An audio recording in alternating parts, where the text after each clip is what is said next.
നിങ്ങളെ വീട് വെക്കണം എന്നുണ്ടെങ്കിൽ നിങ്ങളെ വീടിൻ്റെ തൊടിയിൽ നിന്ന് ഒരു 7 കല്ലെടുക്കുക. അതിൽ ഈ ഉസ്താദ് പറഞ്ഞത് ചെല്ലിട്ട് നിങ്ങൾ ചെയ്താൽ നിങ്ങളുടെ വീട് നിങ്ങൾക്ക് വിൽക്കാൻ സാധിക്കും. നമുക്ക് ആ ഉസ്താദ് പറയുന്നത് കേൾക്കാം.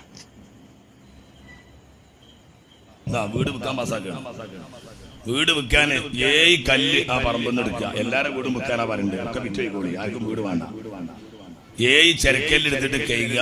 ഓരോ കല്ലുമ്മലും ഓരോ യാസീൻ ഓടിയിട്ട് ഊതുക. 7 കല്ലുമ്മ ഓരോ യാസീൻ ഓരോ കല്ലുമ്മ 77 വട്ടം തബ്ബത്ത് ചെയ്ത അബീലഹബിൻ വത്തബ് ഓരോ കല്ലുമ്മലും ഒരു യാസീനും 77 തബ്ബത്ത്. ഇവരെ പോലത്തെ മണ്ടൽ ശിരോമണി ഉസ്താദന്മാരാണ് ഈ നാട്ടിലെ ജനങ്ങളെ വഷളാക്കുന്നത്. ഇങ്ങനത്തെ അന്ധവിശ്വാസങ്ങൾ തലയിൽ കെട്ടിവെക്കുന്നത് എന്നെ എനിക്ക് പറയാനുള്ളത്. ഇങ്ങനത്തെ വൃത്തികെട്ട ഓരോരോ നിയമങ്ങളാണ് ഇവരുടെ.